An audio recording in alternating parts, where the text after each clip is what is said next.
What's up, everybody? This is Danny Thompson with Beyond the Buzz, and we are live. Wow, it's Monday, October 5th, 2020. We're checking with you live here on I-95 Sports Network, Zingo TV, Facebook Live, YouTube, and anywhere you can hear the sound of my voice. So for the next hour and a half, myself and my main man, my tag team partner from the three-point conversion, otherwise known as the what kind of tag team could we use? If this is old school 1990s WWE, he is Diesel and I am Shawn Michaels. This is DX. This is the NWO Hall and Nash. My main man, the student of the game, Mr. Kyle Nash. How you doing, my friend? Tag team back again. Party on. Party people, let's begin. What the hell? Yeah, live television. You gotta love it. Good thing this is internet television. I can't get where half the stuff I'm about to say. Listen, so if you're watching the show live, and you're watching on Facebook or YouTube, please click on the live feed and hit the comment button.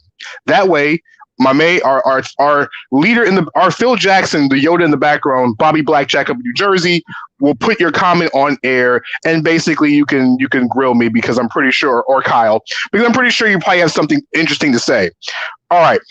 Big shout out to our good friends at Valor, as you see in the top left-hand corner right behind me, at VALOR.us. First couple letters is ITS. They are everything when it comes to marketing, music. If you're looking for everything that's going to help you and grow your business, especially on the entertainment side, and they make great gifts. Yeah. Also, our good friends at Gifts. Listen, there's been a lot of them this weekend. Also, at the same time, big shout out to our good friends at Mentality Barbershop at 2611 Pine Hills Road in Orlando, Florida. Check out my main man, Corey Lamar, his entire crew over there at the shop, as well as their show on 98.5 The Wire in Orlando on Saturday mornings at 7 a.m. if you try and get your cookout music on. All right. Speaking of getting your cookout music on, listen, the Miami Heat on Sunday night didn't get cooked in game 3. Listen, the heat is on, and now we have a series. Let's start off with the NBA. That's the hot topic of the night, which is the NBA. I know there's 2 NFL games going on. I know that you got 2 different games going on, but let me tell you, we're going to talk enough NFL so it doesn't have to lead the show. Let's talk about the NBA and the finals. Listen, the Miami Heat made this a series last night. After 2 games of being smacked around by the LA Lakers, injuries galore, no Goran Dragic, no Bam Adebayo. The Miami Heat, led by Admiral Jimmy Butler, otherwise known as Jimmy G Buckets, Stacey King would say. And the G stands for, guess what, Kyle? Go get him? No, gets. Jimmy gets buckets. That's what he did last night.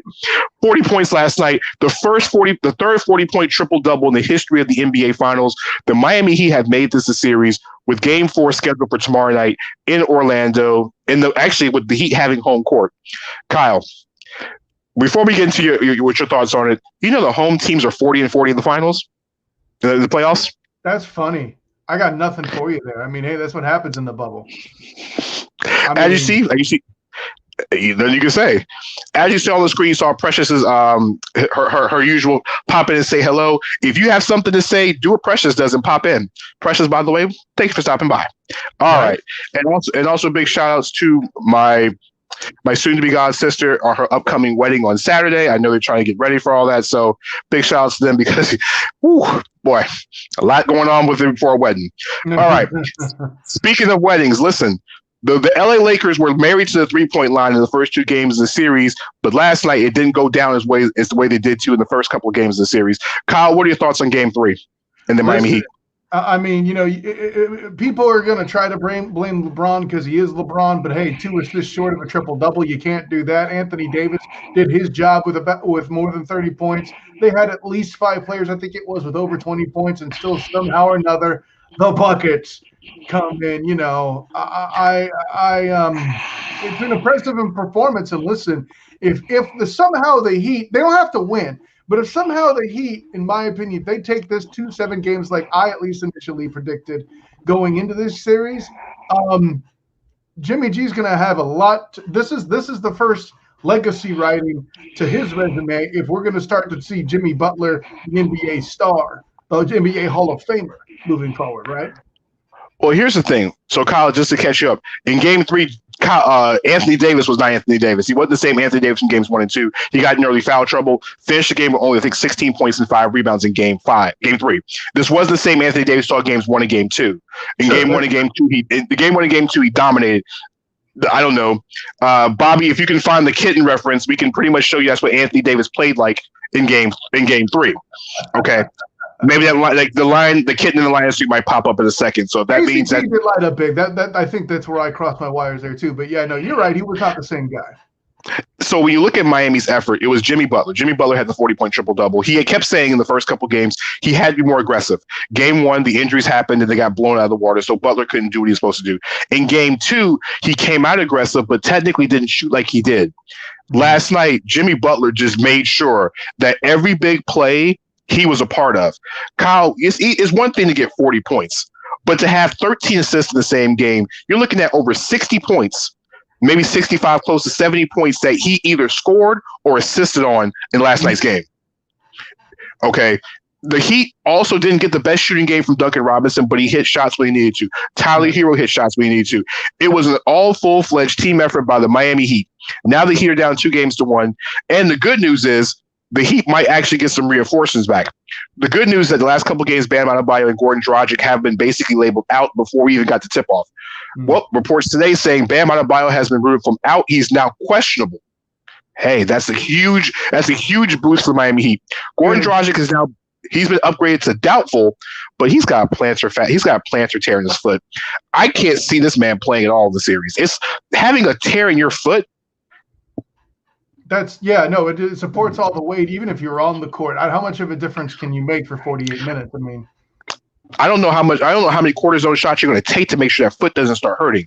It's different when you're walking on a sidewalk or walking from point A to point B. But in basketball, you're constantly moving, you're cutting, you're screening, you're doing different angles, you're doing different movements with your body. That in your foot, you have a tear in your foot.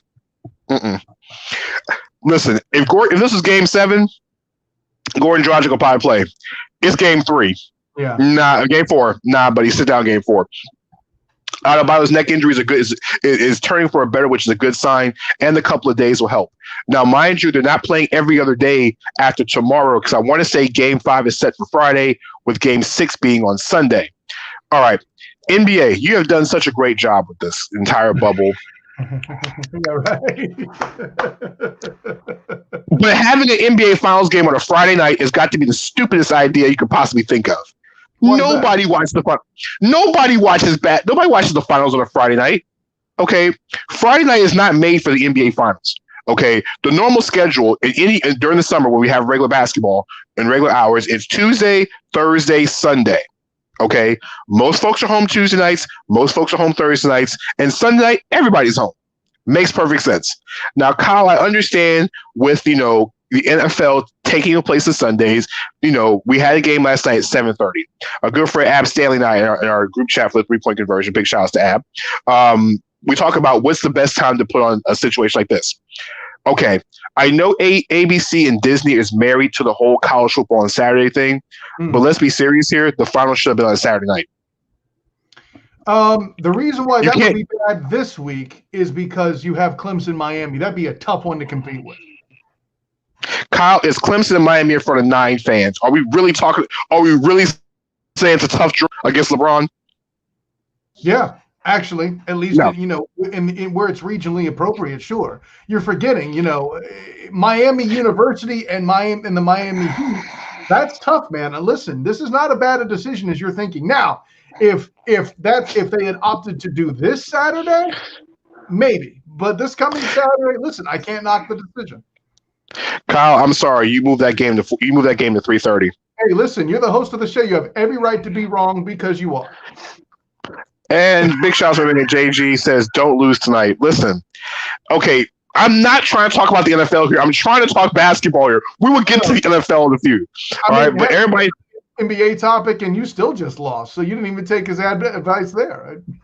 No, listen, we're not losing anything tonight. I'm not losing anything on anything. I'm in a pink mood tonight. Okay, I'm sorry, in a salmon-colored mood tonight. All right. Man, it's October. Call it pink, baby. Well, right now. Well, all I'm saying is I'm in a salmon mood tonight. That's all I'm saying. All right, so back to the NBA Finals. Like I said, when you look at the finals, the way the Miami Heat played in Game 3, Jimmy Butler has said they have to play almost a complete perfect game in order to beat the Lakers, especially with no Bam Adebayo, no Goran Dragic. Listen, I don't think he could have played any better. Yeah, the shots didn't go down, but the one thing the Miami Heat did do was they hit the glass and they rebounded. Anthony Davis was only held to 5 rebounds. For the guy who's arguably the most talented player in the league, him and Giannis are going back and forth for the most talented player in the league. In order to once again have another game with under double-digit rebounds, he had 2 of them in the Nuggets series. It's almost uncalled for. Yeah, he had foul trouble early, but you're 6'10" and you're bigger than anybody else on the court. Miles Leonard is not playing 35 minutes a night here.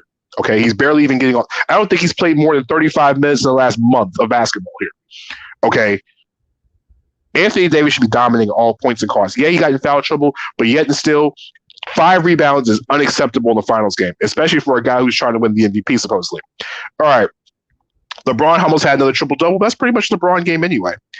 Kyle, if there's anything that's surprising, yes, he actually decides to rebound. Kyle, is there anything that stands out from you going into Game 4?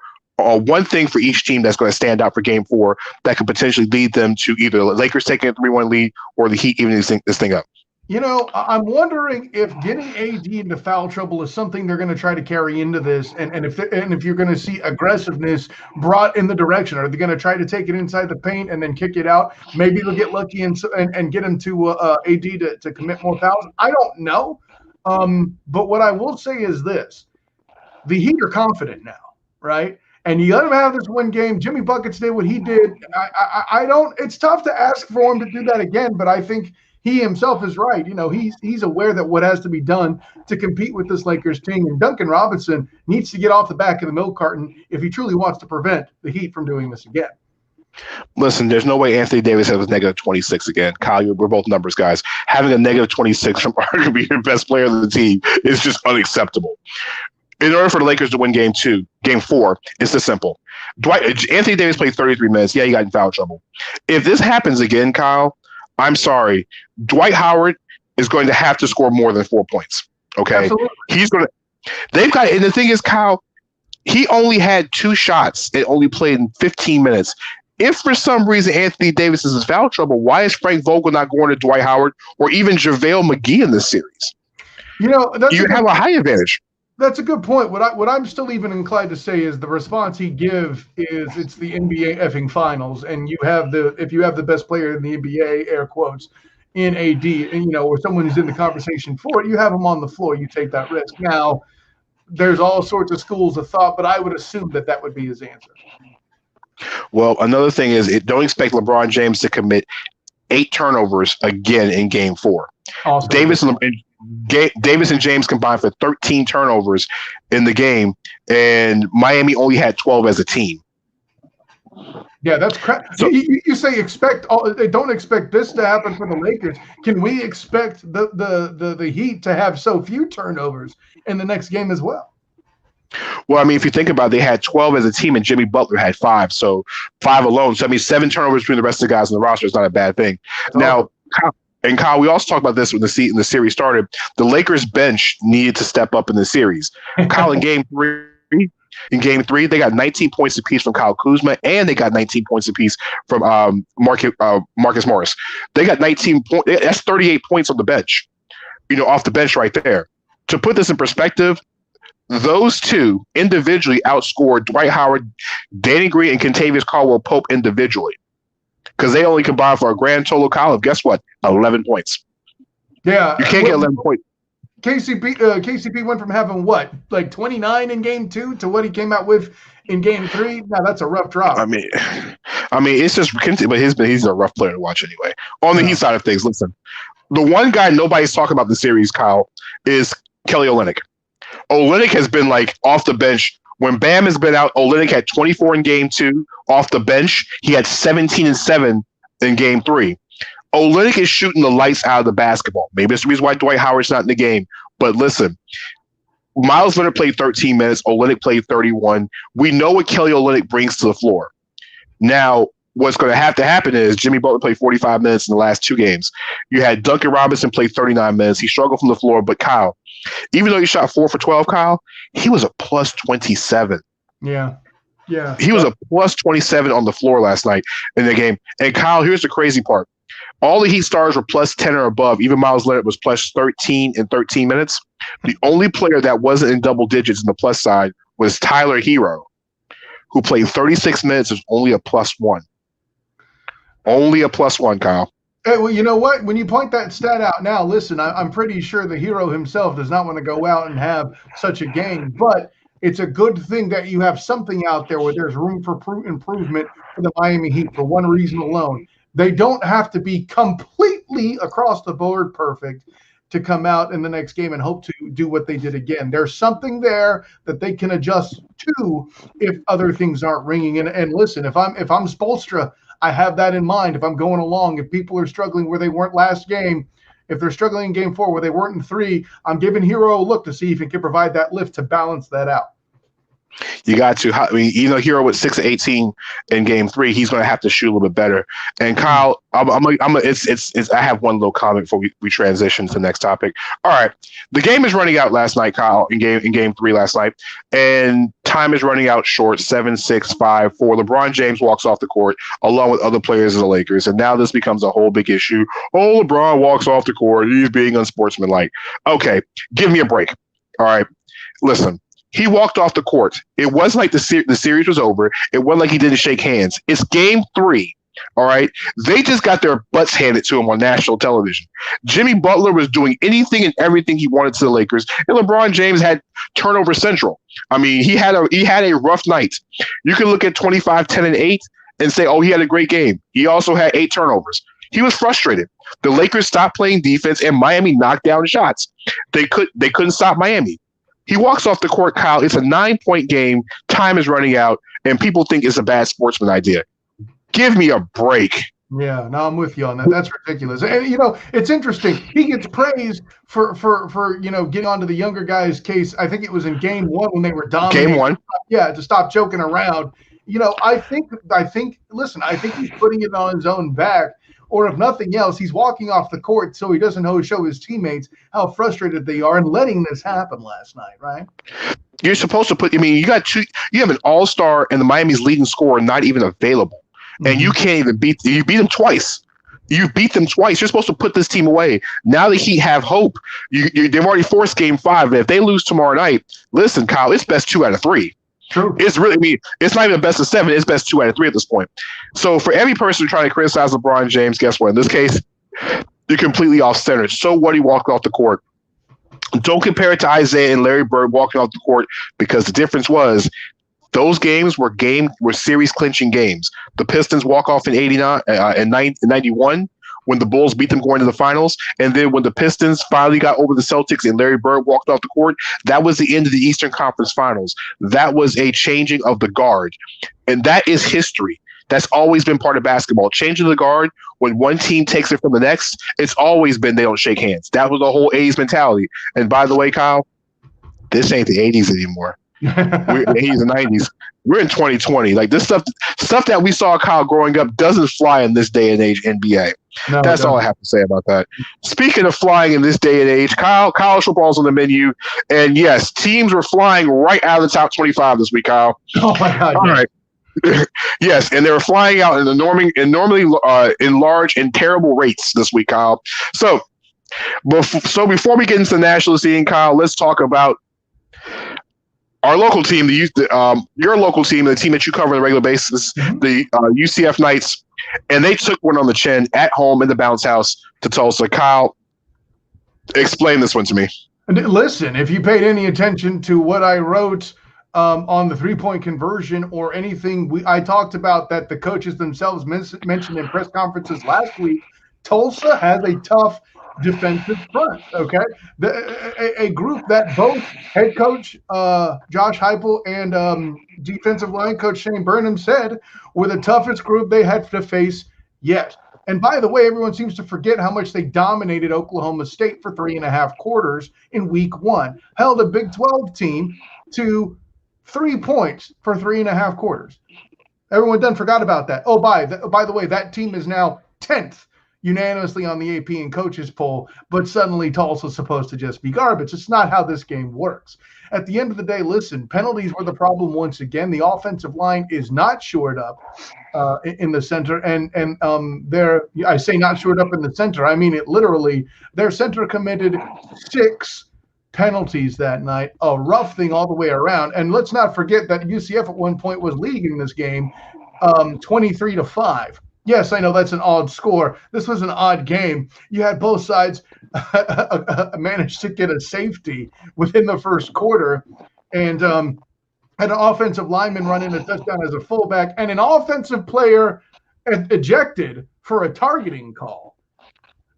All sorts of crazy stuff going on. And listen, at the end of the day, this was a losable game for the Knights. The Knights have a horrible record against Tulsa overall. The only team in the American where they have a lifetime losing record is the Tulsa Golden Hurricane. So, it wasn't a trap because UCF was looking forward to this game. They wanted their revenge. And listen, this is something that happens, man. We've seen much worse. It's not like FSU getting boat raced by Georgia Tech or Miami. Kyle, here's a question. Now, you're a former offensive lineman. Here we go. I knew it was coming. All right. This is where he's illiterate, okay? He's talking about something that now happened 4 years ago, okay? That's adorable. It's still in the record books. Stop being a punk and know your stuff. Carry on, Danny. All right. So, Kyle, here's a question. As a former offensive lineman, and your starting center commits 6 penalties in the game, at what point do you pull them out of the game? Because obviously the penalties were killing UCF all game. At what point do you just set them aside like, you know what? It's not your night. Easier said than done, folks. Okay, when it comes to playing center, you know the playbook better than everybody else over 300 pounds on that team. Now, I don't think that Matt Lee's over 300 pounds, but that's not the point. What I'm trying to say is this. Parker Boudreaux, who's their next best offensive lineman, is suffering from injury. They don't really have another center listed on the depth chart, so who that is unclear. That wouldn't be the first time that Josh Heupel left the roster unclear as far as the depth chart. But what I would say is, as a coach, you don't know if your guy's going to commit another false start or not. You just don't. But you do know what you have in front of you, hell well, which guys know the playbook and the situation in front of you in the form of Tulsa's defensive tackles. It's easy to say from the armchair that it was the right move to get Lee off the field, but I'm not convinced that was necessarily the case. I don't know enough to say that question. Maybe it would have been an improvement. There's a good chance it wouldn't be, though. And we could be in a situation where there may have been more than 10. You can't really say that. Listen, Jordan Johnson graduating last year.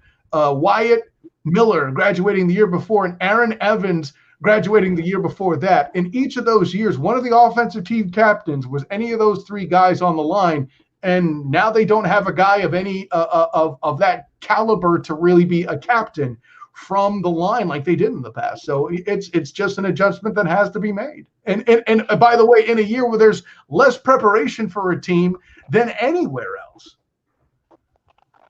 Okay. Well, I mean, the thing is with UCF now, the outside chance, because, Kyle, I say outside chance because no matter if UCF goes undefeated with the Big 12, the Big 10, and every other conference who decides to start late, jumping in this thing, double dutch themselves in the end of the season, it would have had to take an undefeated season for UCF to even get put in the realm of being in the top in the Final Four. That's true. So, look at the American Conference's perspective. They're still Cincinnati, and Tulsa is not a weak team. Okay, and by the way, people want to talk about national champions losing. We've already forgotten about LSU. I'm sorry, but let's be fair here. I mean, LSU in week 1 at home. Mind you, LSU lost that game at home as well, too. It wasn't the fact they went on the road. So UCF losing at UCF was at home as well. Yeah, what I'm saying is that when you say people forget LSU lost at home, that they lost their opener, that was in their their game at home. It wasn't like they lost on the road. Yes, as an SEC school, but you're supposed to blow out teams like, was it Ole Miss in week 1? You're supposed to blow them out. All right. Anyways. Mississippi State's actually a quality team, though. I thought it was Ole Miss. All right. Let's get into this week in college football, Kyle. All right. Now, we mentioned teams were getting drop kicked out of the top 25 because guess what? The top 25 is a rotating float of teams because we still got teams that won't play until after Charlie Brown's Halloween special. All right. I love it. Listen, we'll know that Charlie Brown. We'll know about the Great Pumpkin and Charlie Brown getting rocks for his Halloween before the Big Ten even kicks off their season. All right. So we look at this week in college football, Kyle. Of course, the game of the week is, like you mentioned earlier, number 1 Clemson is at home taking on number 7 Miami. Listen, you have 2 of the best quarterbacks in the country. Of course, we know the consensus number 1 overall pick in Trevor Lawrence on one side. De'Aaron King, the former American Conference stud over at Houston, now quarterback in Miami. And yes, Trevor Lawrence is the consensus number 1 overall pick. I don't think that's changed unless he gets hurt. Not at all. Kyle, you're going into Clemson. Now, normally you say, can Miami withstand Death Valley? But as we all know, this is not a normal season. No. Kyle, does Miami have a chance to go up to Death Valley and dethrone the number 1 team in the country on Saturday? Absolutely not. And the fact that they're actually ranked 7 in the poll right now, I find just obliteratingly foolish. Okay, they have no business being ranked 7th. Okay, granted, they may have more business being 7th than Notre Dame does being 5th because neither team has really played anybody yet. But at the end of the day, if Clemson blows this game, not only should they be out of the top 5, they should probably be out of the top 10 altogether. But that's for people who don't know anything about what national champs actually are in the past, 2 years, 3 years, something like that. Listen, I make jokes. Trevor Lawrence not winning that game, it would be funny how much that would actually affect his how much the draft people would go nuts about something that would be a complete and total overreaction. I listen right now. The only way Trevor Lawrence decides that he does not become the number 1 pick is either A, he gets injured, or B, he decides to go back to college for another year. This is probably arguably the most easiest slam dunk number 1 overall picks is Andrew Luck. I don't think this changes anything. I'm just talking. Remember, I said overreaction, just so we're clear. Oh yeah. Like I said, unless he throws 9 interceptions, I don't think that's going to change anything. I don't think that was anyway. Mm-hmm. All right, other teams, other big top the two ranked matchups. We have 14th ranked Tennessee. 14th ranked Tennessee going to the Hedges, take on number 3 Georgia. Georgia was impressive against Auburn on Saturday. Okay. They were impressive. Listen, Georgia's got a tandem of wide receivers that are really, really good, and their quarterback is not a bad one either. Kyle, I know we say this for years. I know we've said this a lot about Georgia in the last 15 years. Is Georgia for real, Kyle? They always are until they come across Alabama or Florida. So let's wait till that happens first. But what I am going to say is this is the litmus test for Tennessee, okay? If Tennessee wins this game, I'll start to take them a little bit seriously. I will tell you this. For those who are watching this game, watching Georgia for the first time, we talk about Clemson. We talked about before. Clemson has probably the top overall quarterback and the top overall pick in Trevor Lawrence. Travis Etienne is probably is the best running back in college football and be the first one taken off the board as far as running backs in the draft if we start drafting right now. But Georgia has a tandem of wide receivers. All right, George Pickens and the kid Jack. I can't remember Jackson's first name. Pickens and Jackson, the receiving core from Georgia, 2 split-in wide receivers. Kyle, this might be the best. Karis Jackson. Sophomore. Yeah. They're both sophomores. Kyle, arguably, this is the best duo of wide receivers in the country. I'll be honest with you. If they went to NFL, if they were eligible for the NFL draft, they'd probably be in the top 5 among receivers taken in the draft. I'm not going to say they're for Jamar Chase of LSU because I think he's far and away the best receiver in the class. You also still have Jalen Waddell of Alabama. We saw Saturday, Kyle. He has Olympic world record Usain Bolt speed and pads. If you haven't seen it, go watch Mac Jones hit Waddle in stride. It's a thing of beauty. It was like watching Pat Mahomes hitting Tyreek Hill in stride. It was a beautiful ball by Jones, by the way. And then you have the kid from Minnesota, I think Perryman's his last name. He opted back in. after opting out for the whole season. But Karis Jackson had a phenomenal game on Saturday against Auburn. 9 catches, 147 yards. He leads Georgia in catches and yards. George Pickens is a red zone target. Reminds me, I know this is going to sound scary. He reminds me of a cross between Calvin Johnson in college and Mike Williams from USC at college. Like with his size, his hands. Yeah, exactly.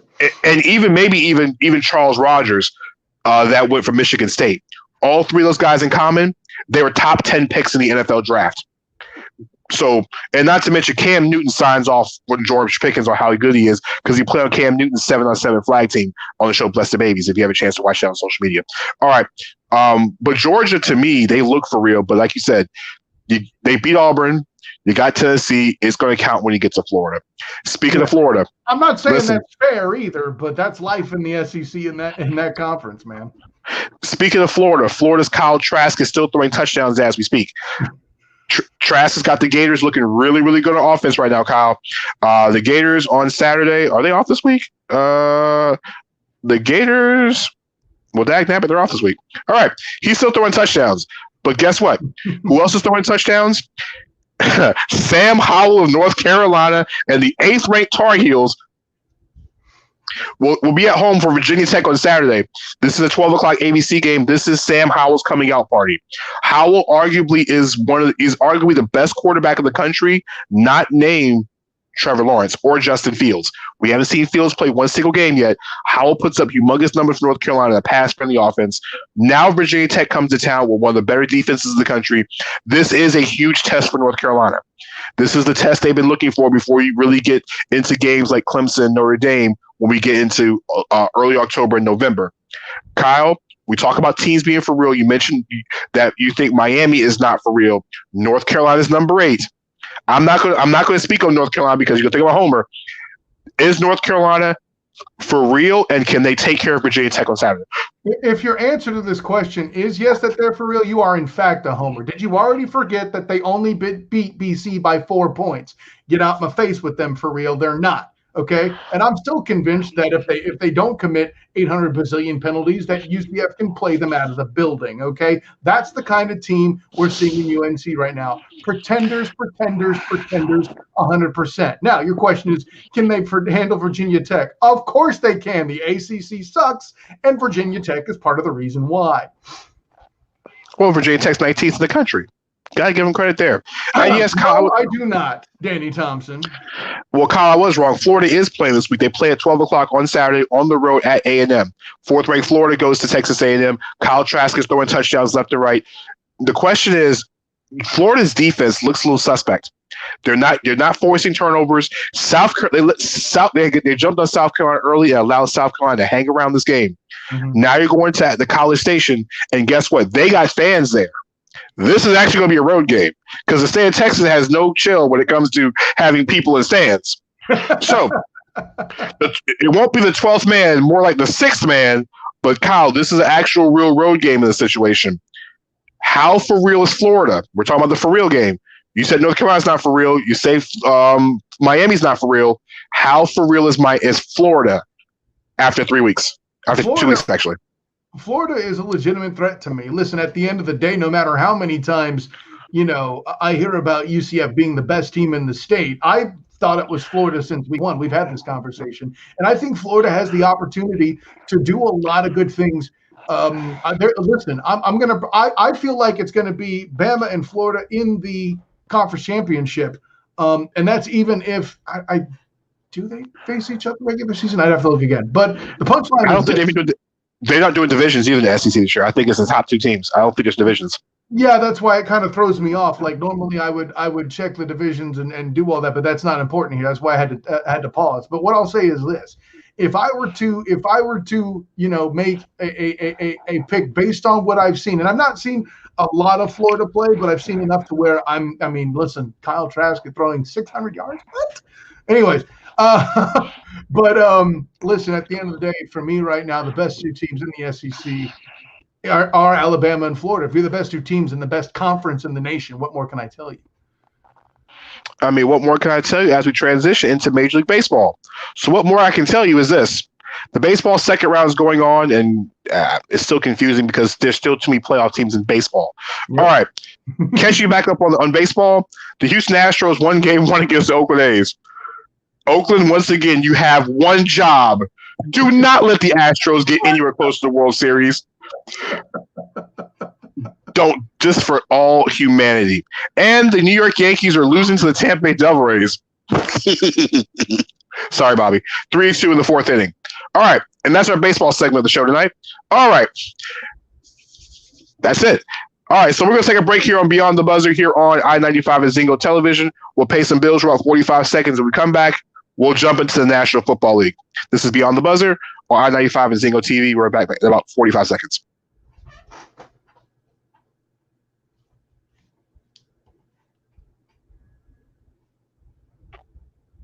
Okay. Well, I don't think we're going to commercial break on this one. Hey, listen, live television. What can I say? All right. As we're back here on Beyond the Buzzer, I'm your host, Dane Thompson, and my main man to the right of me is the student of the game, Mr. Kyle Nash. We're live here on Zingo TV and I-95. So, Kyle, once again, it's time for the National Football League part of the show. Yes. And, Kyle, we have a lot going on in the National Football League, but before we get into games, we had a real weird week in the NFL, Kyle. We already had one game being canceled due to COVID. We had another two games being threatened by COVID. Mm-hmm. One game that was literally threatened right before kickoff, and we have another game that got moved to tonight. Kyle, when you first heard word, now we already had word of the first game with the Titans because it's just today's the first day the Titans haven't had anybody test positive for COVID since Friday. We're up to 10 players and 10 members of the staff, and Sunday's game is now in danger because guess what? You're not going to be able to add new players on these rosters before Sunday. Mm-hmm. And Kyle, correct me if I'm wrong, are we still playing 53-man rosters now, or we're 75 in the NFL? I think it is 50, but I need to double check that. I think it is 53 at this point.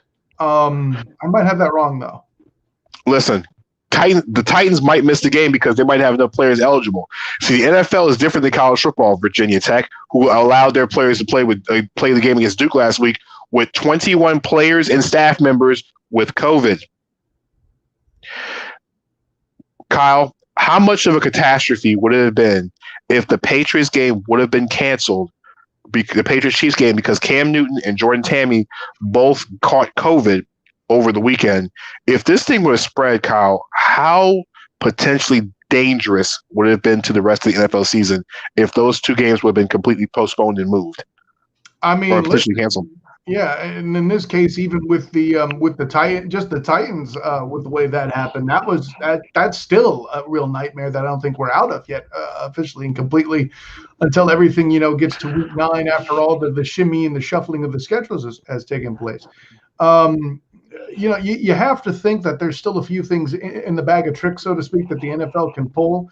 Well, for example, they can remove the bye week before the Super Bowl and maybe squeeze in, everything back a week if they have to. But again, that's not a lot of wiggle room, right, Danny? So, at the end of the day, the NFL had a hiccup. Maybe those who aren't wearing masks on the sideline will take it a bit more seriously.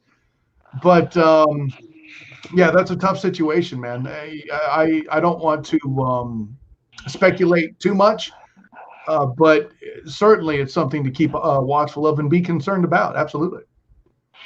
Because, we have things, we talk about COVID and how dangerous it is. And then we get word the Oakland Raiders were completely fine. A whole bunch of players were fine because of an incident that happened, I think, over the last week or so. Darren Waller and his foundation had a gala in Las Vegas with Raiders players there.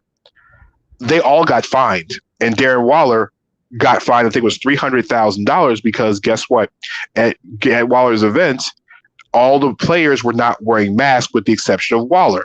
Waller got hit with a fine because it was his event. Correct. So all the Raiders players were hit with fines. I don't know the exact numbers, but I know Waller's close to $300,000 for not wearing masks. We also have gotten word this week that the NFL has told players and coaches that if you're not wearing masks on sidelines, you potentially could start forfeiting draft picks. Listen, the NFL is trying everything in its power not to have a situation happen. But stuff like Darren Waller's, I know it's a great cause doing things for charity, but you got to be careful in the situation. If one player catches COVID from the Raiders, and it's one of those players that were at the events. You already know what's about to happen. We don't have a bubble. There is no kind of way to keep everybody quarantined. Leave them in the city all week? Yeah. You're still playing with fire. And, the reports are saying that with COVID, it can get worse in the wintertime. So it's only going to be, you have to be more and more careful nowadays. But we don't want to talk about COVID because that's going to take things in a completely different direction. But one thing COVID did do is Cam Newton caught COVID. And right now, the New England Patriots offense is looking like they need a jolt. Kyle, Hoyer was the alternative, man. Come on, Listen, Brian Hoyer, I knew this game was over because it's now 26-10 late in the fourth quarter. I knew the game was over before halftime. It was 6-3, Kansas City, because Kansas City's offense wasn't doing much the entire game. Kyle, New England got the ball inside about the 20-yard line. The time was running out, and on third down with no timeouts, the clock was running like 15 seconds left. They tried to get one more play off, Kyle, and Brian Hoyer takes a sack by Frank Clark, ending the first half. Mind you, the Patriots would have got the ball to start the second half. Worst case scenario, it's 6-6, and you get the ball to start third quarter. Now the Chiefs got momentum, and the third quarter, listen, Patrick Mahomes goes Patrick Mahomes. Mahomes 2 touchdown passes in the second half, one to Tyreek Hill, and then one to Nicole Hardeman.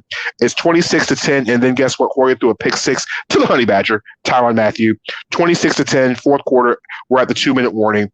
And in Green Bay, the other game that's going on right now, the Green Bay Packers and Atlanta Falcons are going head-to-head up in Lambeau Field. It's 7-0 Packers. Falcons have the ball inside the red zone. It's now 4th down and 2, and the Falcons have the ball on the 11-yard line.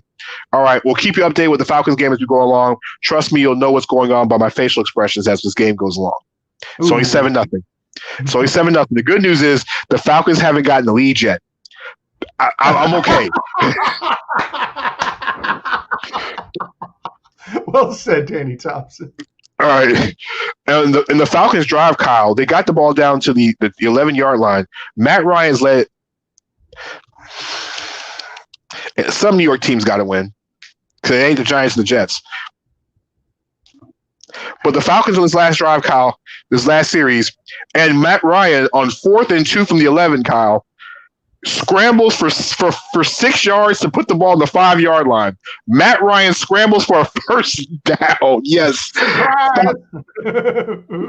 It surprised me too. The Falcons, Kyle, are on a 16-play, 94-yard drive right now.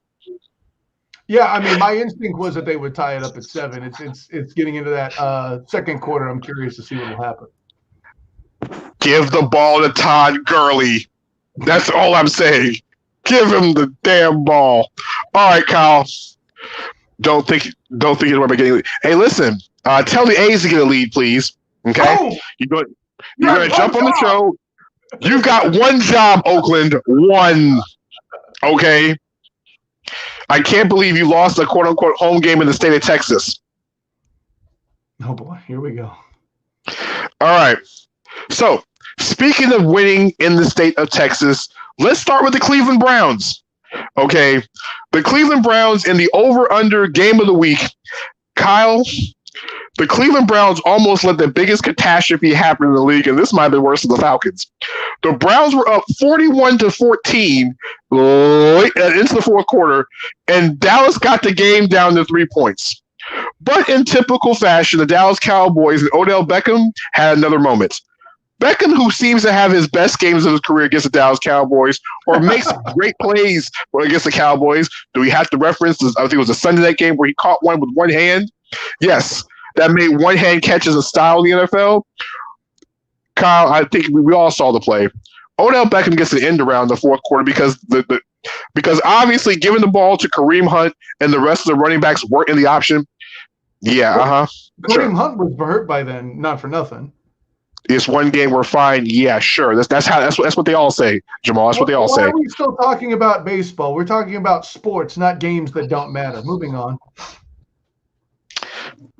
Maybe not more you can say about that. But so instead of running the ball with the running backs, because obviously that would have been the smart thing to do, the Browns and Kevin Stefanski decided to try to end around with Odell Beckham. Beckham, who was almost tackled by Aldon Smith, about 15 yards behind the line of scrimmage, breaks out of it, goes left, and takes off for a 50-yard touchdown run to seal the effort. That was Beckham's third touchdown of the game. And Kyle, this was a game where Baker Mayfield didn't throw 65 times, and the Browns scored 49 points. Kyle, what was more surprising? The fact of the Browns scoring 30 points in the first half and 41 points through three quarters, or the fact of Baker Mayfield didn't throw 50 times in the game and they still score almost 50 points. What was more impressive to you about the Browns' performance on Sunday before we get to Dallas? Baker Mayfield not throwing a lot and putting up a lot of points was something you predicted. And you mentioned Beckham having 3 touchdowns.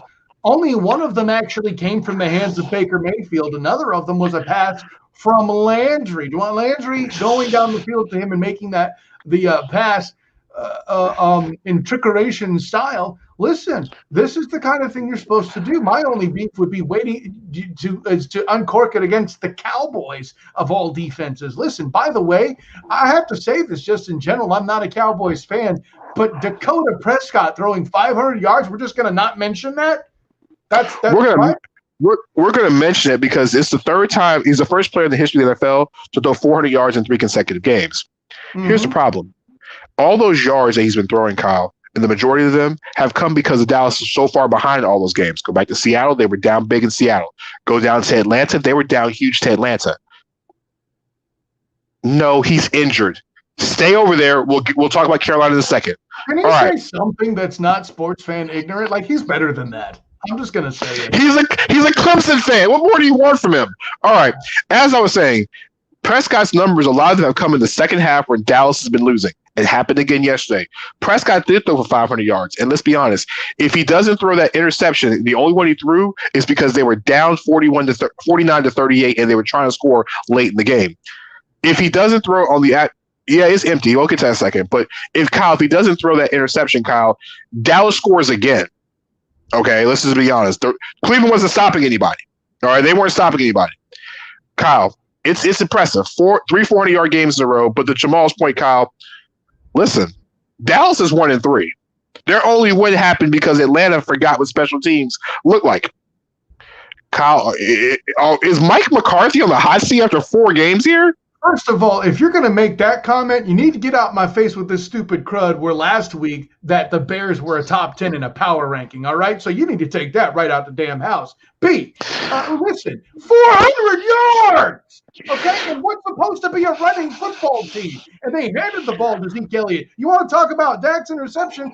Rice fumbled the ball. That was his big contribution for the day. Listen, say what you will. Oh, weak defenses. Yeah, that's why he threw 500 yards instead of 400, and you want to get on to him for a touchdown late in the game. What the hell is this? Tony Romo throwing against Peyton Manning? Not that I'm trying to say Baker Mayfield is Peyton Manning. That's not what I mean. The point is the defense gave up 49 points, and y'all still want to bitch about Dak. You're wrong. Period. See, the thing with the Dallas Cowboys is that it's kind of the same thing with the Cleveland Browns. Prescott is good. Prescott puts numbers up. Let's not go to lie. Prescott, if this would be any other situation, Dak's numbers will be comparable with Josh Allen and Russell Carrington Wilson, who we'll get to in a minute. We'll get to those guys in a minute. The problem is Prescott shouldn't be throwing 58 times in the game. Kyle, here's a stat. Dallas threw 58 times. They ran the ball 18 times. 18 times when you have one of the best offensive lines in the league, and you have Ezekiel Elliott, who's top 5 running back. There's no way in any type of Florence Nightingale situation the Dallas Cowboys. This is a horrible thing.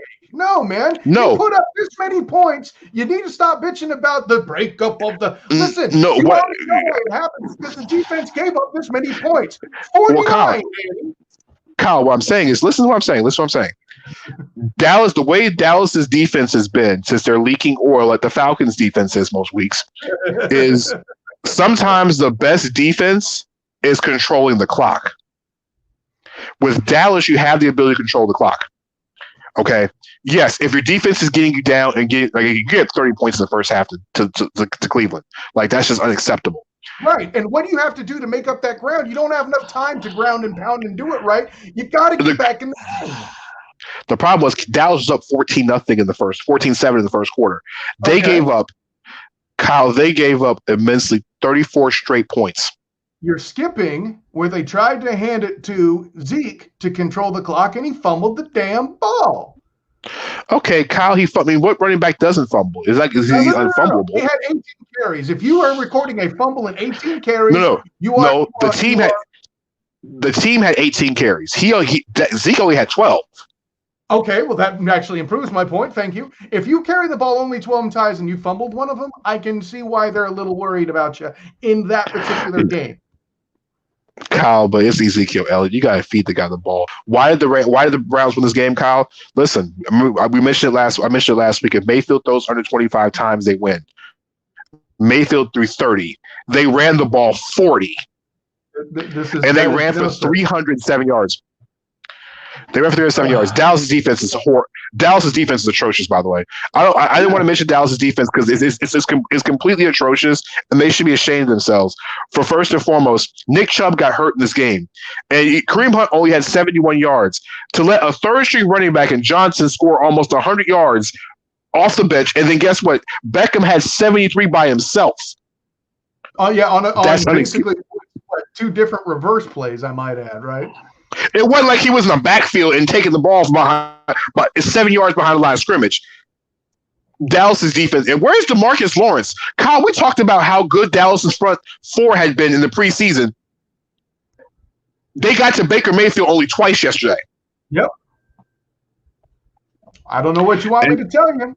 They're underperforming, and you want to blame Dak. Yeah, and let's blame. I'm not blaming Dak. Dak has nothing to do with it. I'm just saying the stats that Dak is getting and the numbers he's putting up, it's kind of empty in the way because he's basically bringing them back because the defense is putting him so far in the hole. It's the same thing with, huh? I can't sign off on empty, especially just in the situation. You see, you can't have it both ways, Danny. You can't tell him he's not worth the money because he doesn't do enough. Then he pulls that load. Here's the thing. Not you, Danny, but what's out there is like. Okay, I'm about to say because I never said he wasn't worth the money. Now, when I pay him the money, listen, you got other things to worry about. Your defense is atrocious, by the way. I agree. Now, speaking of things and atrociousness, all right, I was on the Chicago Bears bandwagon this last week. I was. Yay! And then Nick Foles does what Nick Foles does when he's not in Philadelphia. He teases you, and then guess what? He lets you down. The Chicago Bears scored a grand total of 11 points yesterday, and Nick Foles threw like 120 yards.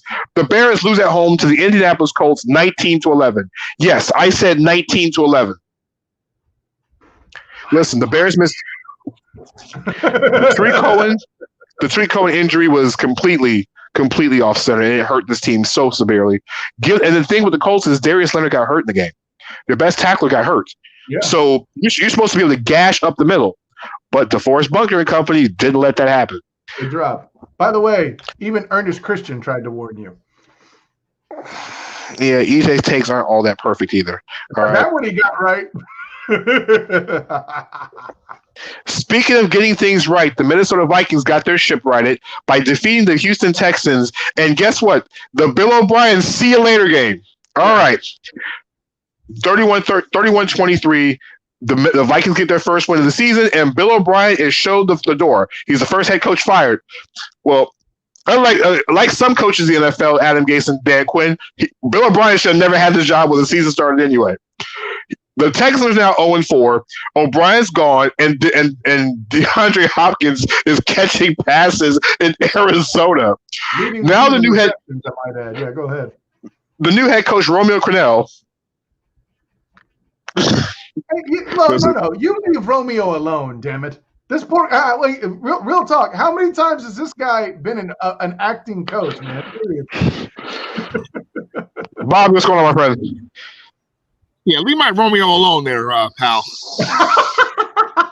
Let me guess, he went to Notre Dame, didn't he? No, he won the Jags ring as a coordinator a couple times.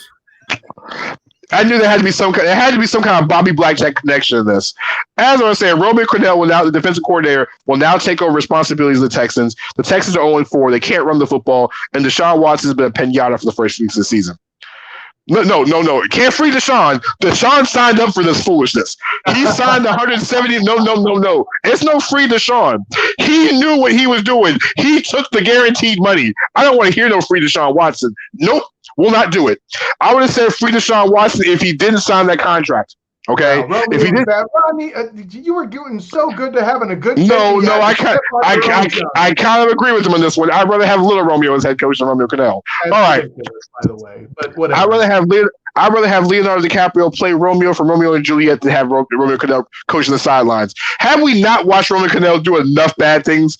His defense can't stop anybody. So you think he's going to help as a head coach at this point in the season? I am all for minority head coaches. I am a minority. I want minority head coaches in the NFL, but sometimes you got to go better options. Better options, okay? That's all I'm saying. And here's what I'll say. Listen, you heard me here on the previous weeks of the show, and I'll get behind it. The Texans had a rough start, but when you couldn't come away with this game with a W, and after the whole situation with DeAndre Hopkins left the team in such bad PR, you have no point. You have no other reprieve at this point. You had to let him go. And as far as go ahead. You also said if you got DeAndre Hopkins and Jadeveon Clowney. Continue. Well, I think Clowney would have been on his way out anyway. I don't think that was anything that was based on Bill O'Brien specifically. But he was the general manager, basically. No. That was about money, and you already had Whitney Merciless, J.J. Watt. There's a fiscal reason to let Jadeveon Clowney go. That's what I'm saying. You're not wrong, but I can't. It's a little tougher. We both can say with unequivocally that letting Hop go was problematic at the least, right? Anyway, continue. So a Falcons secondary member just got carted off the field. It is what it is. The Falcons lose secondary members every single year. What else is new? As long as it's not Keanu Neal this time. But continue, Kyle. Yeah, no. So, but what I'm getting, at this point, Bill O'Brien has no further legs to stand on, and the Titans have made sure that the Texans are no longer the top dog in the division. He's got nothing else to hang his hat on. It's time for O'Brien to step down. I agree. All right. Speaking of stuff that was hard to watch, the LA Rams took care of the New York Giants 17-9 in a game that was completely hard to watch. But if you actually stayed around, like a Marvel movie, the post-game credits were freaking phenomenal. In a game that had nothing but boringness to it because Daniel Jones can't throw to nobody, and the Rams scored enough points at the beginning of the game to basically make this a yawn fest. Golden Tate and Jalen Ramsey gave everybody what they've been waiting for. Their end-of-game fight was the reason why people pay attention to this game. Golden Tate and Jalen Ramsey got into a fight at the end of the game, something that had been boiling for a long time. Right. All right, Team Tate, listen, I'm not saying who's right or who's wrong in the situation. All I saw was they were throwing punches. And to quote Toby Ngakwe, listen, they were throwing hands. It's just that Jalen Ramsey hit the ground first before Golden Tate hit the ground. That's all I'm saying. Jalen Ramsey and Golden Tate have had their run-ins over the past, especially with Jalen Ramsey and Golden Tate's sister. I'm not going to really go into it. That's more of a gossip type situation. All I know is that the Rams won the game. The Giants won the fight. That's all I'm saying. It was a Jerry Springer rerun, including the fights. Moving on. Hey, listen. That's the first win the Giants had all season. That's the first win any New York football team's had all season.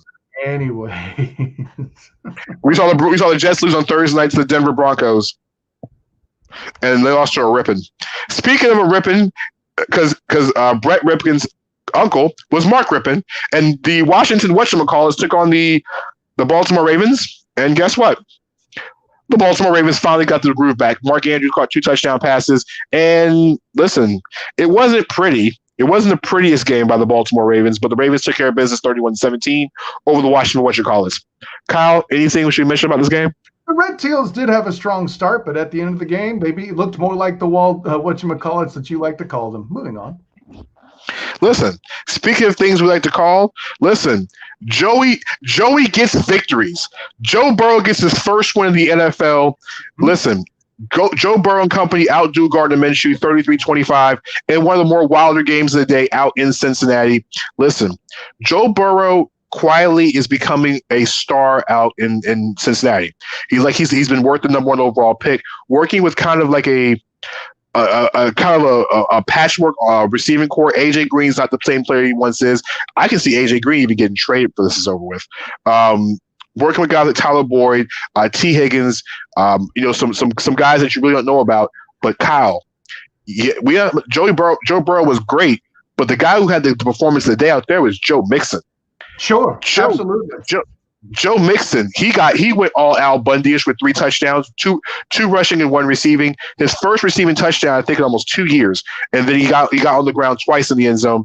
Listen, the Bengals are fun to watch. They are. They're that's fun. something you haven't been able to say lately. By the way, quick note about Mixon. One of Burrow's passes, Mixon even threw a key block in the backfield to allow Burrow time to throw it. So he's providing support in all phases of the game, Chief.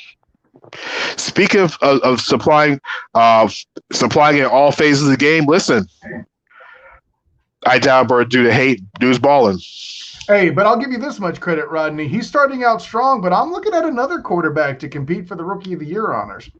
Speaking of that, good segue, Kyle. Listen, out in Tampa yesterday, Kyle's wearing the Mike Allside jersey, but listen, you want to talk about a game that was probably more entertaining. It might have been more entertaining than that Dallas-Cleveland game. It was only entertaining because Cleveland almost blew the lead. This game was back and forth all day long. You had 937-year-old Tom Brady and rookie Justin Herbert literally going bomb for bomb, big play for big play out in Tampa yesterday. It just so happens that the old gun took care of the new gun, 38-31. Listen, Kyle, it's crazy when Tom Brady throws for 5 touchdowns that he wasn't even the story of the game. Yeah, isn't that the truth, though? And part of that is because, listen, he actually completed 6 touchdowns because he threw under the the Los Angeles defense. But Herbert, man, listen, if you participate in a shootout with Thomas Edward Bieber Brady as a rookie, listen, they showed a picture of him holding up the Super Bowl trophy when he was a backup coming in for the Patriots, and the shot over. They had a 3-year-old who was Justin Herbert wearing a Chargers jersey. And that should tell you everything you need to know as far as the chronology of these 2 players. And this cat, listen, he's participated in a shootout with Patrick Mahomes, and he did the same with Thomas Edward Brady. Sir, he's gonna be a competition. Yeah. You and me both on that, Rodney. Well played. Listen, and here's the thing. Through 3.5 quarters, I'm going to say it was 3+ quarters, Justin Herbert had a perfect quarterback rating. Up until the interception, I think he was right around perfect, almost at perfect. Kyle, he was 28-25, 290 yards, 3 touchdowns. And Kyle, some of those, I think 3 of those touchdowns were all like, 2 of them were complete bombs. Yeah. One to Guyton and the other one to Johnson. 2 guys that are really not in that realm. But the palm on me. Yes. Sorry. Now, the one thing with the Chargers that Austin Eckler hurt himself is going to be out 4 to 6 weeks. Ugh. Yeah, but here's the thing. The turning point of the game happened right before halftime, Kyle. It was 24-7. The Chargers had the ball and a chance to run the clock out. And listen, Justin Jackson, he fumbled the ball inside the 5-yard line, which led to a Thomas Edward Brady touchdown, which changed the complexion of the game. Because now, Kyle, next drive to open the second half, the Bucs went to score, and boom, we got a ball game. And Kyle, here's the thing. In week 1, we were talking about how Tom Brady is looking like, oh, well, Tom Brady's not Tom Brady. Kyle, 30-46, 369 yards, 5 touchdowns to 5 different receivers. And Kyle, the crazy thing was not one of the receivers was Rob Gronkowski.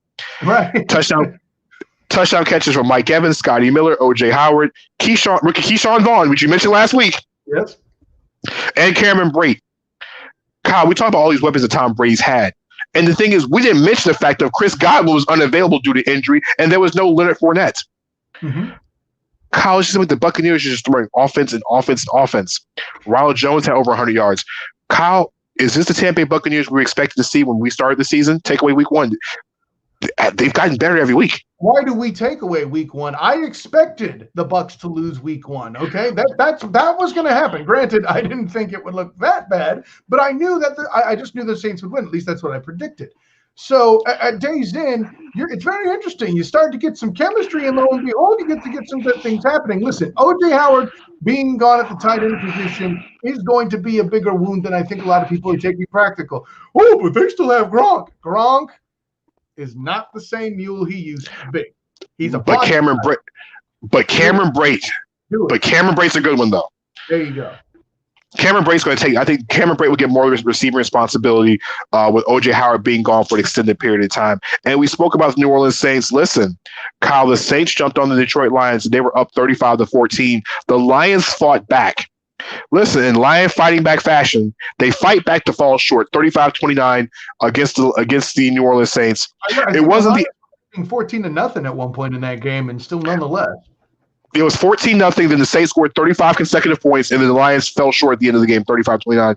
But Kyle, we talked about how great of a performance Alvin Kamara is. Former UCF Knight Latavius Murray, he got in the end zone twice. Yeah. And you mentioned Latavius Murray getting the end zone. Don't forget Traquan Smith on the outside. I was about to say this was a UCF game for the Saints because the Saints had 4 touchdowns from UCF alums, 2 from Latavius Murray and 2 from Traquan Smith. Smith hadn't caught a touchdown all season. He caught 2 of them because Michael Thomas was out again. Listen, Traquan Smith was brought in to be the number 2 guy beside Michael Thomas. They brought in Emmanuel Sanders, who had a really good game, 6 for 93 yards. But listen, Traquan Smith is a big body. They were using him in the red zone perfectly yesterday. Oh, hey, first of all, Rodney, I agree with you. Second, another thing you can't leave about Traquan Smith is another reason why he's brought in is to block on the outside as well. You know, you have to believe that Alvin Kamara has seen a few extra yards here and there on the strength of running behind Traquan Smith. Listen, the Detroit Lions and Matt Patricia – Matt Patricia's press conferences are more weirder than Dan Quinn's. He was actually kind of not upset with his team's performance. It just kind of unnerves me for a minute. Listen, the Lions are showing much more fight. The Lions should be potentially 3-1 at this point. Yeah. DeAndre Swift doesn't drop that pass, and to be honest with you, Matt Stafford doesn't throw an interception. And guess what? The Lions are right there being almost undefeated at this point. Better than the Bears. Speaking of teams and undefeatedness, the Seattle Russell Carrington Wilsons went down to Miami. Yes, they're not even the Seahawks anymore. The Seattle Carringtons go down there. Listen, they went down to Miami, and Kyle, it wasn't pretty. Okay, listen. Conference.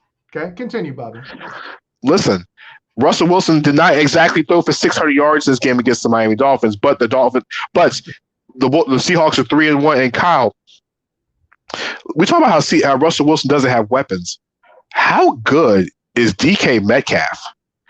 I mean, this is a speed guy who stretches field and gives opportunities. And listen, not for nothing, I know you would hate to admit it as a Falcons fan yourself, but Greg Olsen has added a dimension to this team so that receivers have to be taken less seriously to protect the tight end threat. And it's working. Listen, Russell Wilson threw for 360 yards and 2 touchdowns, but Tyler Lockett only caught 2 passes. Mm-hmm. So you can tell David Morris turned into a real big target for Russell Wilson. Kyle, real quickly, the Dolphins now 1-3. Ryan Fitzpatrick said it's on him to do better. With Brian Flores in Miami watching Justin Herbert doing well in LA, and you're watching Joe Herbert and his what he's doing up in Cleveland and Cincinnati. Is the time clock ticking for us to see Tua, or is it still premature yet? Well, you're certainly looking that way, right? I think they were waiting to get an opponent that's a little less difficult, frankly, right? And I mean, let's look at the docket, right? They've played the Bills, the Pats, and the Seahawks. Both are 3 strong teams, and I would not want Tua to start in any of those matchups in particular. For me, if they have the opportunity to start him against the Jets, I would. Listen, you're not starting against the 49ers next Sunday on the road. I don't think you'll see Tua then. No, sir. Now, we can see Tua time if they get blown out next week by the 49ers. Listen, the next 2 games are Broncos and Chargers after the 49ers. Broncos would be a good idea. I agree with that. Even the Chargers. Not the way they've been looking, man. They gave Patrick Mahomes trouble, for goodness sake. Listen, but the Chargers game is at home too.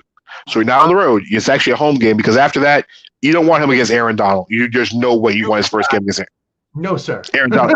I mean, you're right. You're saying you have the back-to-back games, which is the dumbest thing I've ever seen. They play back-to-back. The Jets, they play them twice in 17 days in back-to-back weeks because of the bye.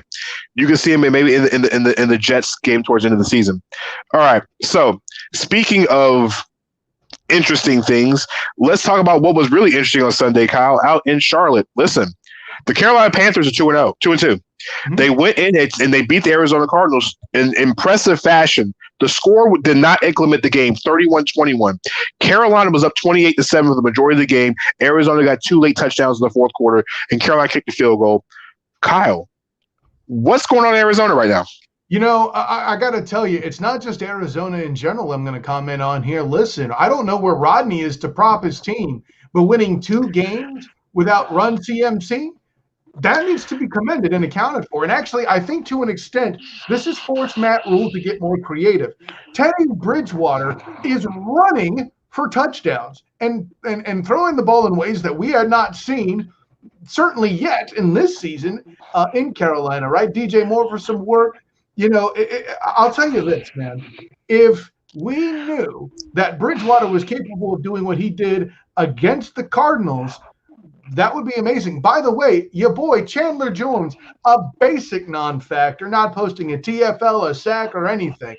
So I don't know about this whole best pass rusher thing, but he actually had 4 tackles. He had four tackles, 1 solo. All right. Well, he had 3 tackles. Or no, 4. Yeah, right. 4 tackles, 1 solo. Right. So okay, super. That's not what he's there for.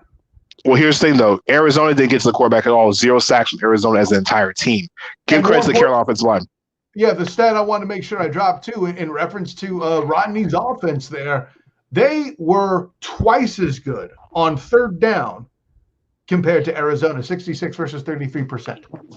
Listen, when you run the ball, when you pass the ball and run the ball pretty much equal, Bridgewater threw 37, the team ran for 35 times, and you're both successful because Carolina ran for 168 yards on the ground and Bridgewater threw for 276. You take away that 1 interception, it was almost a flawless game from Carolina on the offensive side of the ball because you didn't give up a single sack.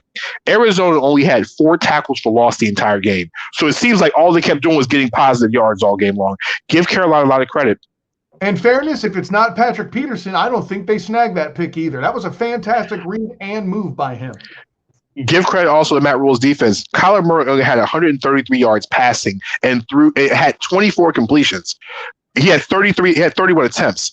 So basically, he was averaging 5 yards an attempt, which is horrible. Yeah, absolutely. which is.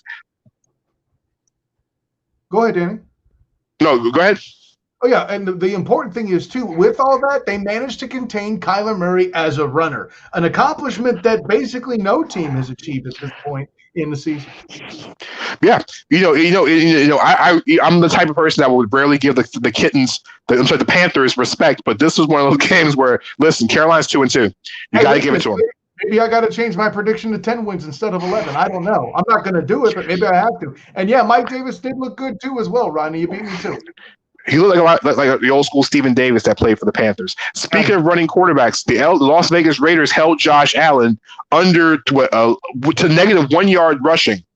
Problem was they couldn't stop him in the air. Allen threw for 288 yards, and the Las Vegas Raiders fought home to the 4-0 Buffalo Bills by a score of 30-23.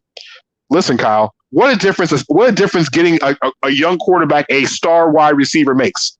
Hey, we saw Kyler Murray get DeAndre Hopkins, but Stephon Diggs has turned into that guy that we all saw in Minnesota. I tried to tell you. This is why Lamar Jackson was screaming for them to go get a wide receiver. Go sign Antonio Brown. Go sign somebody. A receiver can make a difference.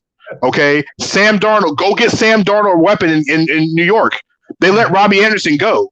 You got to give these quarterbacks, these young quarterbacks. No, Diggs, stop it. No. We need to see a lot more this season before we have that conversation, sir. Now, I mean, it's good to start if he has that potential in 2020 to do that, but I'm not there yet. But get back to the game, Rodney. No, not the best in the game. He's had some of the best set of numbers in the league this year, but he's not the best in the game. Speaking of guys putting up numbers, listen, Kyle, the San Francisco 49ers were down shorthanded, But the Philadelphia Eagles were even more beat up on the offensive line. But Carson Wentz rallied. Listen, Wentz has taken a beating from the media, even on this show, in all different phases. But Carson Wentz came through in the fourth quarter. On this show, say by me, Danny Thompson. Let's get clear on that. I said, listen, we're on the show. He's taking a beating on the show. And Carson Wentz, he handled business. He looked like the Carson Wentz, especially in the second half, that was given all this money. The numbers don't seem to have, don't really show the effort, don't really show the bigness of the game. But here's the thing. Wentz threw a touchdown pass to Travis Fulgham. Here's the thing. You can't name any Eagles wide receiver anyway. The Eagles are all they got dudes out of Old Dominion, Danny. What can I tell you? Then they got the pick six. They got the pick six from Alex Singleton in the fourth quarter. Hey, Rodney, did you just say free Robbie Anderson? Is that what you just said? Listen, it's funny that the Cats rescued a player. That's all I'm saying. Is it normally the cat that gets rescued from the tree? Good point, Danny. Listen, the Eagles are in the first place and arguably the worst division in football. The Eagles at one worst division in football. What are we arguing about? The Eagles are now at 1-2-1, and they lead the division. Now, Kyle, I would say are the 49ers in trouble, but here's the thing. Now, I'm not saying that the 49ers were completely healthy because the Eagles are way worse off than the 49ers are when it comes to injuries.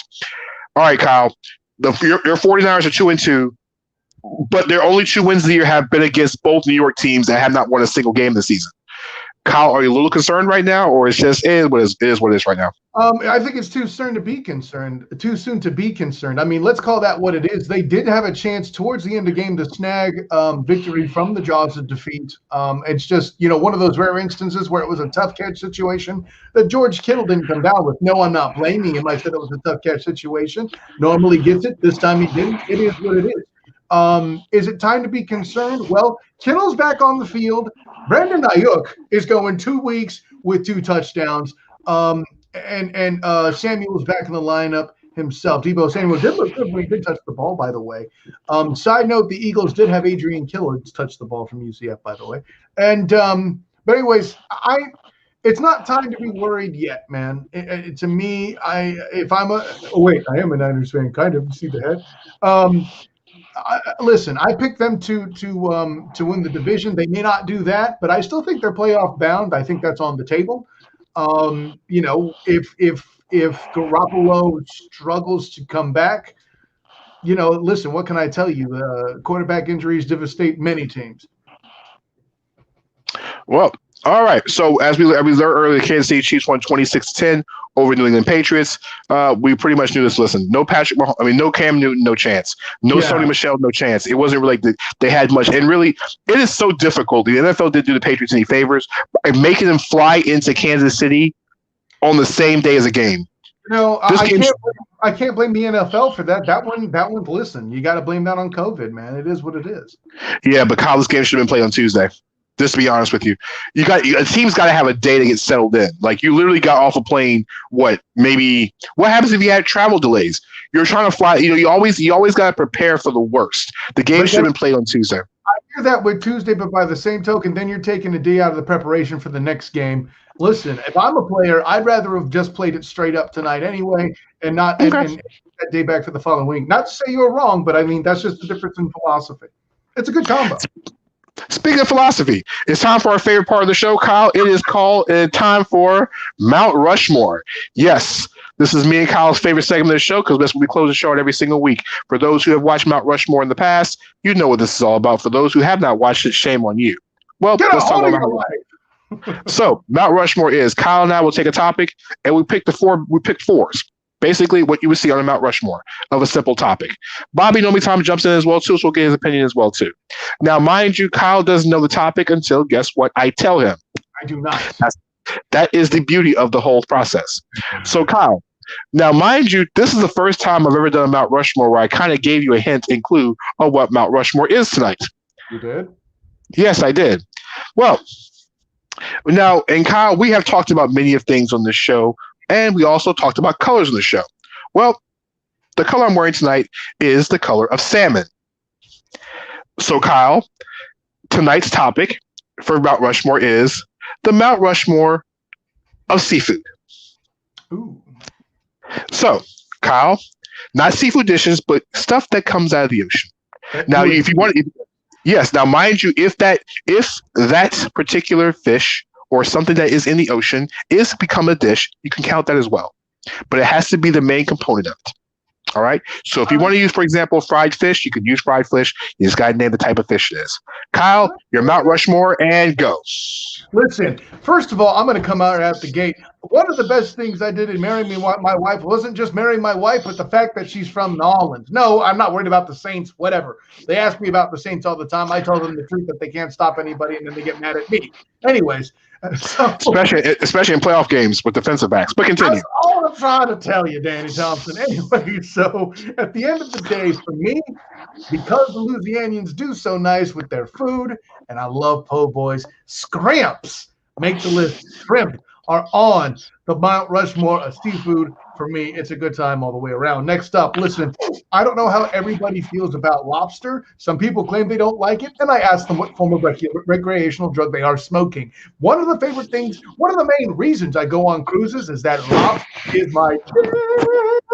Listen, people make lobster mac and cheese, and I'm like, that's cute. How rich are you? You have lobster, and you put it in mac and cheese. Hey, you know what? Maybe I'm going to take some filet mignon and put it in SpaghettiOs, for Christ's sake. What's wrong with you? Anyways, so, exactly, Danny Thompson. So next up, something I've always been fond of when it comes to seafood.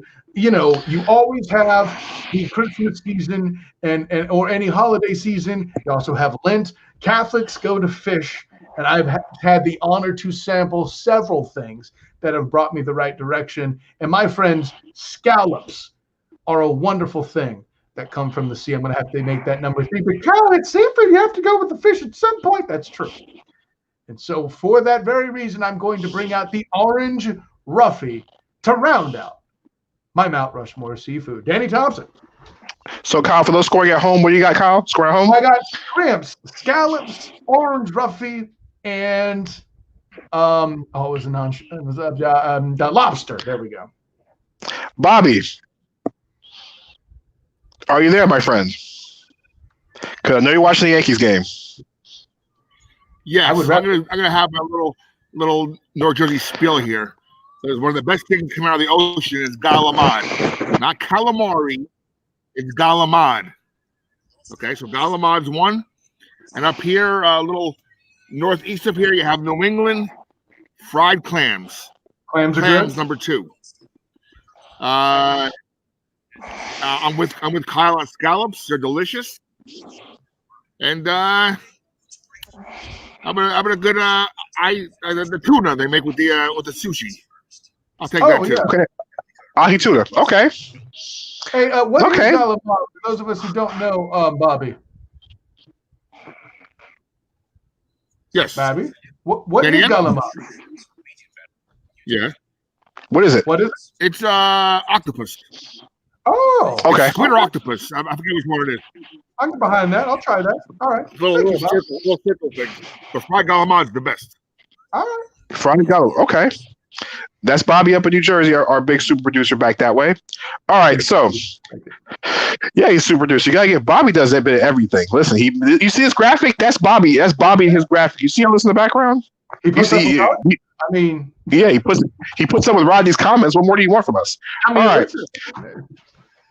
Listen, the Mount Rushmore seafood. Listen. All right. I'm wearing this shirt for a reason.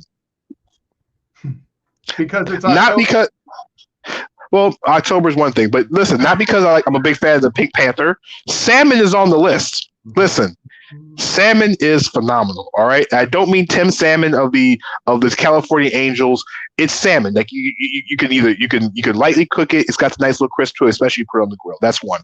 Listen, you can't go wrong with shrimps. Shrimp is on the list. Okay, got to do it. You got to do it. Shrimp is on the list.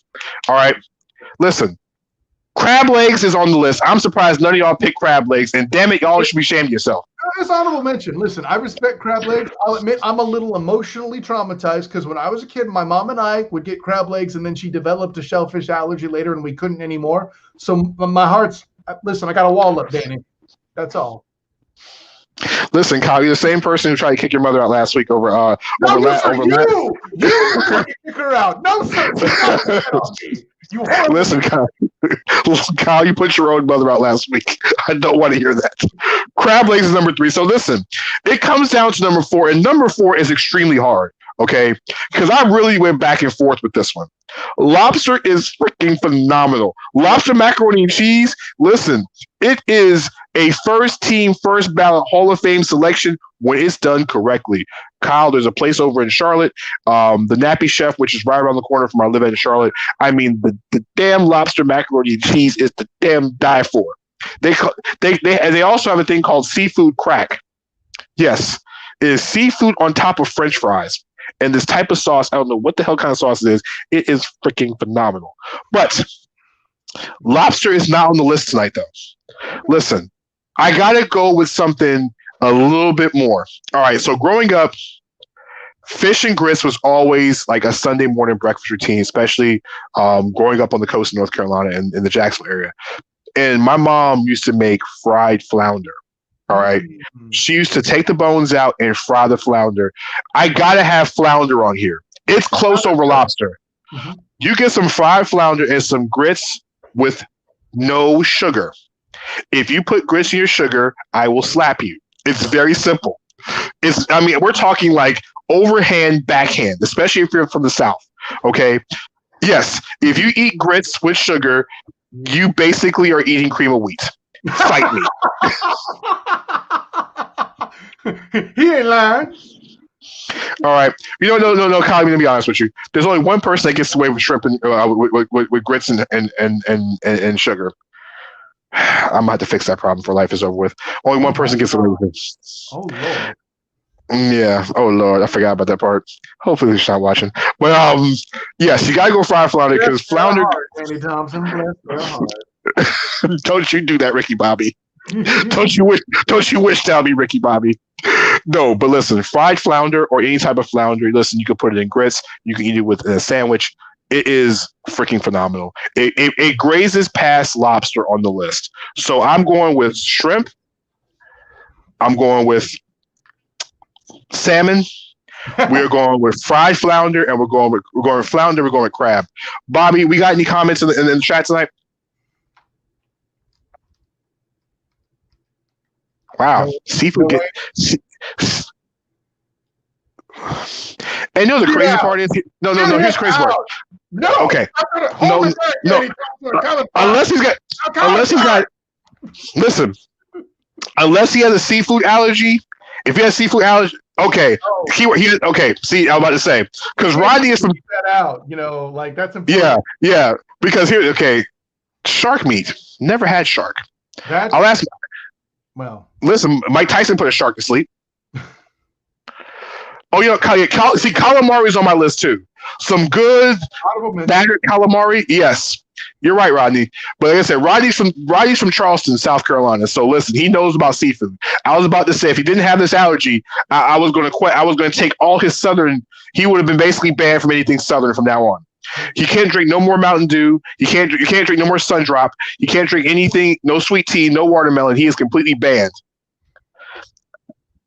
I know. I can't, Rodney. What more do you want me to tell you? Listen, I'm trying. Thompson, I just said hard. Listen, Rodney. For once, for the first time, the what do we call the North and the South agree on something. Okay, the Hatfield and McCoys agree on something. Rodney and I never agree on anything. Okay, this is almost as epic as a Duke and North Carolina fan shaking hands. This stuff doesn't happen every day. Yeah, I know. I get it. But listen, yeah, I know. Like, sir, listen. Do you know? And the crazy thing is, Kyle, you look at the NFL this week. Only one team lost when they actually had fans in the stands. Who was that? That was Houston. That makes sense. Just saying. All right, Kyle, any shout-outs before we go? Of course, you can find me on Twitter at the SOTG. Find me on Instagram as the same, the SOTG. Find me on Facebook as the Student of the Game. Look out for me Wednesday night, streaming with Hilarity by Default. And, of course, check out this week's edition of the 1-0 Show on Facebook. Good times all the way around. Danny Thompson. Big shout out to my man Bobby Blackjack up in New Jersey. Check out the Bobby Blackjack Show. Enter at your own risk very soon to the I-95 Blackjack Television Network as well too. Listen, if you're looking for something that's going to be completely raw, Andrew Dice Clay style about sports and things in general, Bobby Blackjack will bring it to you as well too. Big shout out to everybody who was Speaking of the man himself, Bobby. I got one word. Forget about it. And it is one word. He's not wrong. Basically, the same word that Giants and Jets fans have been using all season. All right, so big shout out to everybody that was in the chat tonight. Rodney, Jamal. We didn't see Mike DeSantis tonight. Cortland, we're going to find you, Cortland, because we ain't seen you in weeks. Mike Patton has an excuse. Mike's on vacation. Big shout outs to Mike and his family. Stay safe down in Florida on the family vacation. Big shout outs to Precious. Hopefully you're not watching this segment of the show because I'm not going to hear the end of it. All right. Also, big shout out to everybody who liked, shared, tagged the show. And once again, like I said, me and Kyle will be back on Monday night to do this all over again. We'll be back on Thursday. Jeez. Kyle said the last Thursday show we're doing is the night of the Falcons and Panthers game. Listen, like I said, me and Rodney have a bet. If I lose, I have to change my name on the show to something to Sir Purr. And Rodney's going to have to change his name to Freddie the Falcon on his show. All right. So, for myself, Kyle, Bobby up in New Jersey, we'll catch you guys on Monday. Sir Purr Laquan. I can't even close the damn show out correctly. But listen, by the way, on a serious note, Breonna Taylor's killers are still members of the police department in Louisville. Dan Cameron has not done his job. Hopefully the Supreme Court will do theirs and arrest the killers for Breonna Taylor. If not, we still need to keep her name in our mouths, in our hearts, and everything else in between, as well as every victim that has been a part of police brutality. It's not going to get changed if we just stop doing what we have to do. So, and I'm going to use this platform, like I said, every single week, every single show to express that as well too. So, like I said, we're back on Wednesday, on Thursday night. Hopefully, we'll have some great, interesting basketball news, and let's just get through this football. Let's get through this football week with no COVID. So, for myself and Kyle and Bobby, we'll see you guys later. Peace.